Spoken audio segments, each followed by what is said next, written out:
হবে ওই নামাজি তারা ওয়াইল দোজকের মধ্যে যাবে যারা সমাজকে দেখাবার জন্য নামাজ পড়ে, আল্লাহকে রাজি খুশি করবার জন্য নামাজ পড়ে না।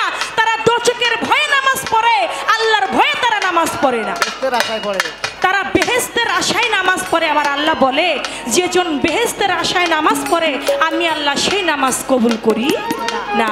যে দোজকের ভয়ে নামাজ পড়ে সেই নামাজও আমি আল্লাহ কবুল করি না। নামাজ পড়তে হবে আল্লাহকে পাবার জন্য, আর তাকে পাইলে তো সবই পাওয়া হয়ে যায়। এই জন্য ওই মুসল্লি যারা জান্নাতের লোভে নামাজ পড়ে তারাই ওয়াইল দোজকের মধ্যে যাবে।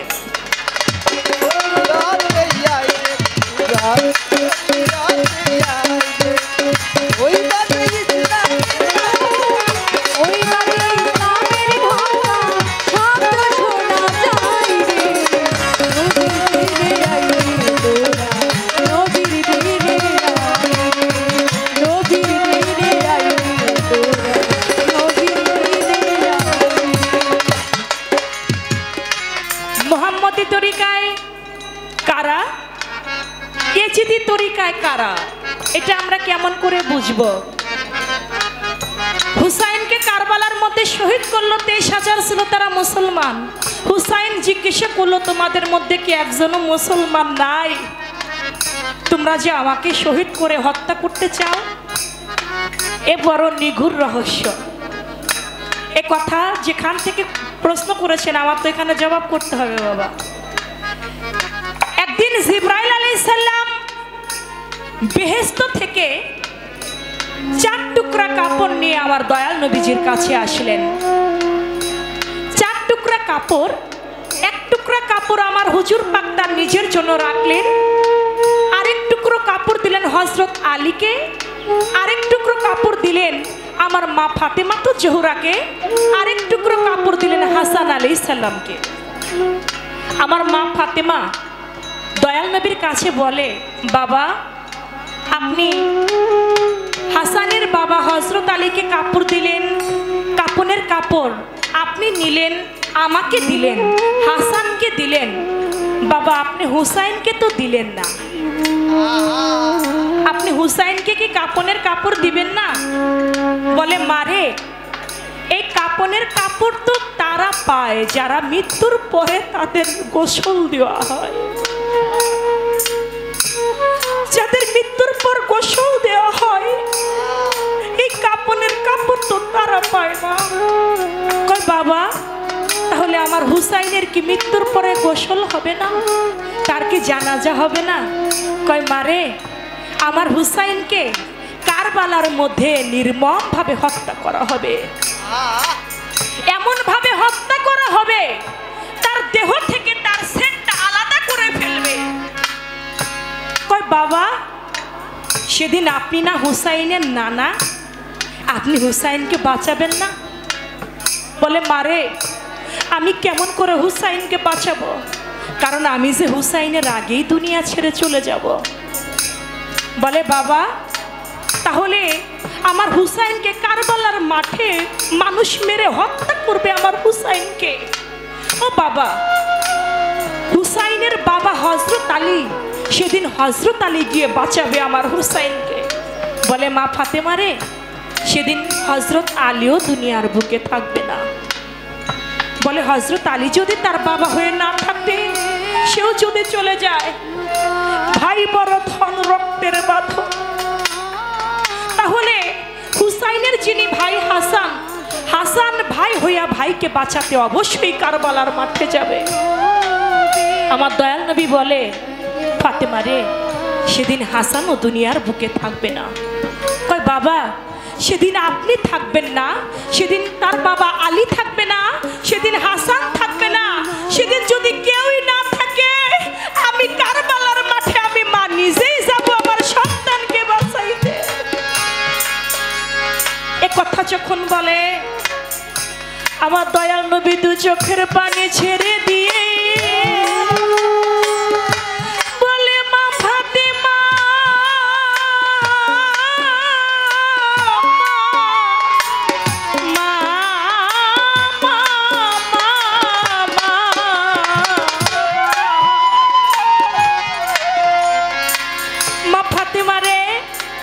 সেদিন তুমিও থাকবে না। আমার মৃত্যুর, আমার উফাতের পরে 6 মাস পরে ফাতেমা তুমিও আমার কাছে চলে আসবে। ও বাবা, তাহলে আমিও থাকবো না, কেউ থাকবে না, তাহলে আমার হুসাইনের জন্য কান্না করবে কে? আমার হুসাইনের জন্য কে কাঁদবে? আমার হুসাইনের জন্য কে কান্না করার মতো একটা মানুষ থাকবে না? আমার দয়াল নবী কয়, ফাতেমা রে, আমি দোয়া করি তুমি আমিন বলো। এই দুনিয়ার বুকে এমন একটা কম সৃষ্টি হবে, কাল কিয়ামত পর্যন্ত তারা হাই হাসান হাই হুসাইন বলে তাদের বুকের রক্ত ছড়াইতে থাকবে। এখনো দেখা যায় 10ই মুহররমে হুসাইনের প্রেমিক আছে না এখানে 2-1 জন? আমি মনে করি সবাই আছে। তারা এখনো 10ই মুহররমে হাই হুসাইন হুসাইন বলে তাদের পৃষ্ঠের রক্ত ঝরায়, বুকের রক্ত ঝরায়, দু চোখের পানি ছেড়ে কাঁদে। তারা বলে ফাতেমা, কিয়ামত পর্যন্ত এমন একটা কম হবে, তারা হাই হাসান হাই হুসাইন বলে কিয়ামত পর্যন্ত কাঁদতে থাকবে। হুসাইন ছোট ছোট পায়ে হেঁটে গিয়ে বলে, না না, দুনিয়ার বুকে যারা আমি হুসাইন বলে কাঁদবে, ও না না, আপনি তাদেরকে কি পুরস্কার দিবেন? বলে, না না, আমি তাদেরকে সুপারিশ না করে আমি নবী জান্নাতে প্রবেশ করব না। যারা আমি হুসাইন বলে, আমার হুসাইন বলে কাঁদবে, তাদেরকে আমি সুপারিশ না করে আমি নবীও জান্নাতে যাব না। চলে গেল হেঁটে হেঁটে বাবা হযরত আলীর কাছে। বাবা, যারা কিয়ামত পর্যন্ত আমি হুসাইন আমার জন্য কাঁদবে, ও বাবা, আপনি তাদের জন্য কি দিবেন?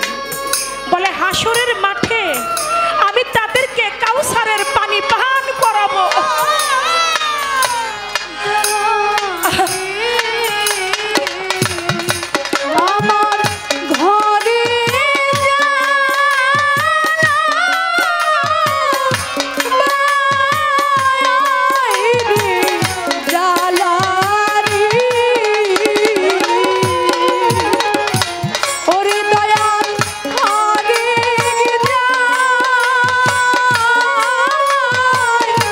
জালি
ফাতেমা বলতে লাগে, হুসাইন হেঁটে হেঁটে গিয়ে বলে, নানা যারা হুসাইন হুসাইন বলে কাঁদবে তাদের কি দিবেন? আমার নবী বলে, তাদের সাফায়াত না করে আমি জান্নাতে যাব না। বাবা হযরত আলীর কাছে গিয়ে বলে, বাবা আপনি তাদেরকে কি পুরস্কার দিবেন? বলে, হাসরের মাঠে আমি তাদেরকে কাউসারের পানি পান করাবো। হেঁটে হেঁটে ভাই হাসানের কাছে গেলেন, ভাই হাসান যারা দুনিয়ার বুকে আমি হুসাইন বলে কাঁদবে, হাসরের মাঠে আপনি তাদেরকে কি দিবেন? বলে, হাসরের মাঠে সূর্যের তাপে মানুষের মগজ গলে পানি হয়ে যাবে, আমি তাদেরকে সেদিন আরশের ছায়া তলে আমি হাসান রাখবো। মা ফাতেমার কাছে বলে, মা আপনি তাদেরকে কি পুরস্কার দিবেন? মা বলে, আমি মা ফাতেমা জান্নাতের চাবি থাকবে আমার কাছে, আমি তাদেরকে জান্নাতে প্রবেশ না করি আমি নিজেও জান্নাতে প্রবেশ করব না। তাই সেই এজিদি পন্থী যারা, তাদের অন্তরে পাক পাঞ্জাতনের মহব্বত নাই, আর যারা মুহাম্মদী পন্থী তাদের অন্তরের মধ্যে পাক পাঞ্জাতনের মহব্বত আছে। আছে বিধায় জন্ম সোনার ছেলে, মক্কায় জন্ম সোনার ছেলে, চাই রে সোনার মদিনায়, দেখতে মনে চাই নবীরে, দেখতেই প্রাণ জুড়ায়, দেখতে মনে চাই নবীরে, দেখবি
মদিনার মাটি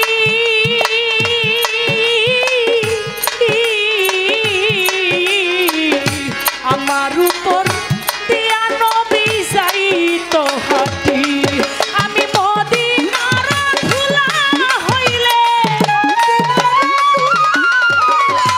মদিনার ধুলা হইলে লাগতাম নবীর সারা গায় দেখতে মনে চাই নবীরে দেখলে প্রাণ জুড়ায় দেখতে মনে চাই নবীরে দেখলে প্রাণ জুড়ায়